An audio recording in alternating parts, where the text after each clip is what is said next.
So joining us now for more is one of the first people to ever blow the whistle on what she says is absolutely happening, and that our own government has been involved for decades, spraying chemicals into the air with no regard for the people those chemicals could be hurting. I want to welcome in former U.S. Air Force environmental specialist and geoengineering whistleblower, Kristen Meghan.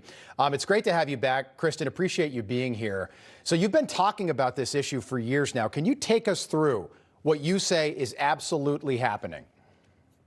Yeah, thanks for having me back. This is absolutely happening, and it's basically now openly admitted, even though you're getting kind of pushback from the EPA, but I don't think it's intentional.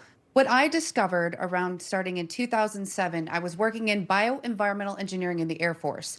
And like I had mentioned previously, I tried to debunk this. And in the attempt to debunk it, I realized as somebody who was approving forms called Air Force Form 3952s, I had to reject these toxicants on formerly known as an MSDS, now an SDS, because they're the very same toxicants we were trying to engineer out of the workplace. So why would we be procuring more? So lots of soil sampling, air sampling. Once I got threatened, I knew I'd found something, and it's very much happening. In fact, when I finished my master's around 2015, it was in one of my environmental textbooks that they were doing it. So it's a shock to me that people still think it's not happening. Yes, yeah. I sold the book, but I wish I still had it. And we can all see it if you look up, and it just doesn't make sense, that it's coming from like a Delta flight flying overhead. So your role in the Air Force, if I'm understanding it correctly, was basically to approve these flights long before takeoff, and eventually you just said, no, I'm not going to do this anymore. Is that accurate broadly? Well, it wasn't approving the flights. So when you're using hazardous materials, you have to track them from cradle to grave, use and disposal. So when I was in the Air Force, I'm basically OSHA and EPA, but in the military. So I had to make sure that we were keeping workers safe. So we had to understand what we were bringing on and how could it affect human and environmental health. Right. People will say to me, they're like, well, we don't think this is happening. If this isn't happening, why have multiple states passed laws banning weather engineering, including Florida, including Texas? Can you explain that? Yeah, that's exactly it. I know a lot of people have taken the angle of, because people still don't believe it. Even if you don't believe it, there's people that are trying to take action saying, look at what they're claiming. Because when the government claims that they're going to do something, they're already doing it. And they're trying to say, even if you don't believe it, would you want it to happen? It has these human and environmental impacts. So yes, and there's a lot of those legislators have reached out to myself and Dane Wigington over the past couple of years. So they have the information and all the government documents that are on geoengineeringwatch.org. Biggest question, in your opinion, why is this being done? And again, it might not be EPA, could be DARPA, could be War Department, could be private companies, but why are they doing this? I think there's a multitude of reasonings. You control the weather, you can handicap many people. We did it flooding the Ho Chi Minh Trail.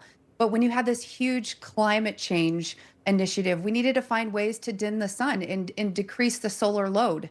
So this is fear-based. And I also think it's financially incentivized through betting on crops. And again, handicapping anyone in war.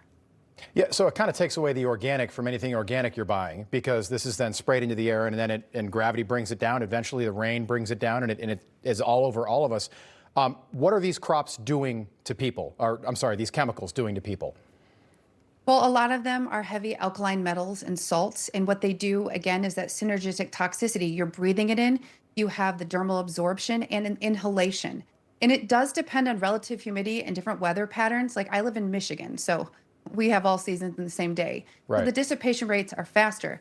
When you ingest that, it is eating away at your gut health. And the thing is when they're using strontium and barium, those things bioaccumulate in the bones, and it also displaces potassium. And if anyone's ever had low potassium, you know that causes a massive issue with your nerves and your heart, and it can mimic a heart attack. So we're getting massively bombarded because, again, different routes of exposure, and depending on where you live, you can be more exposed already because you have background elements in your drinking water. Jeez, it's so scary. Kristen, we appreciate you being with us again tonight. Thank you. Look forward to having you back. Kristen Meghan, again, one of the only people willing to talk about this publicly. Thank you. Information. Truth. Is freedom. Is Newsmax. It's real news for real people.